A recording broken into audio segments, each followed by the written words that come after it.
Hello everyone, and welcome to Arglefumph Talk, the video series where I answer your questions. Question number 1 is, do I watch any other YouTubers? Not really. I'm usually too busy watching my own videos. What I do is I record the videos and then I watch the videos afterwards before putting them up on YouTube. So I spend most of my time watching my material. I don't have that much free time to watch other people's material. Question number 2, what is my favorite food? Cheeseburgers. Cheeseburgers are definitely my favorite food, mostly because you can go pretty much anywhere and get a cheeseburger.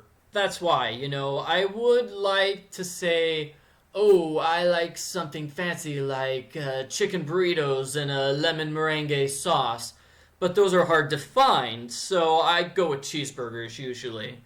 Other than cheeseburgers, I like nachos. Nachos can be good, but a lot of places that have nachos have bad nachos, really bad nachos. So, I prefer cheeseburgers because the overall quality of cheeseburgers you find is a little bit higher than the overall quality of nachos.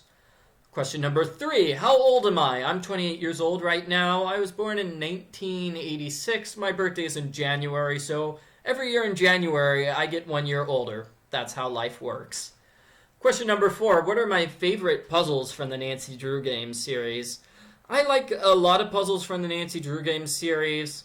In particular, I like the puzzles that you can just pick up and solve, just anytime. You don't have to be busy or you don't have to get really involved in them, such as making the cookies in Nancy Drew the Silent Spy, or Land Rush and Trail of the Twister. That's a nice one you can easily just pick up. And Scopa in Phantom of Venice, it's pretty good. I enjoy it, even if I'm not good at it. There are other puzzles I like. I particularly like that one Monster Slider puzzle in Ransom of the Seven Chips, but that is not the sort of puzzle that you can just pick up and play anytime. So, yeah, I'd say my favorites are the puzzles that you can just pick up and play anytime, just, a little 5-minute distraction. Those are fun. And who is my favorite Nancy Drew villain? Is this question 4 or 5? I forget. I lost count. So, my favorite Nancy Drew villain. I sort of liked the villains in Captive Curse and Phantom of Venice because those villains were very angry about being caught. I liked that they were angry and they swore that they would get revenge on Nancy. That's what I liked most about those villains.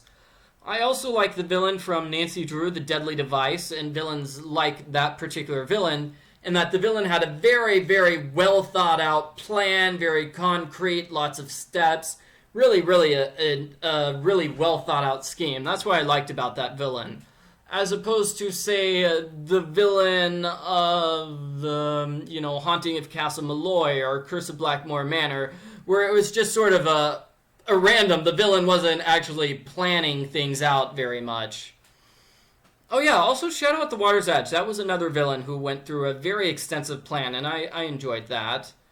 I also liked the villain of Nancy Drew, Secret of the Scarlet Hand, just because, again, that villain was completely over-the-top dramatic about being captured. That's what I liked about that villain. And there are some people, not me, but some people who really like the scary villains, like Haunted Carousel or Danger on Deception Island. The scary villains who go up and choke Nancy. I don't particularly like those villains, but other people really like it when a villain gets very scary. So, that's it for this edition of Arglefumph Talk. Thank you for watching, everybody. I hope you enjoyed it.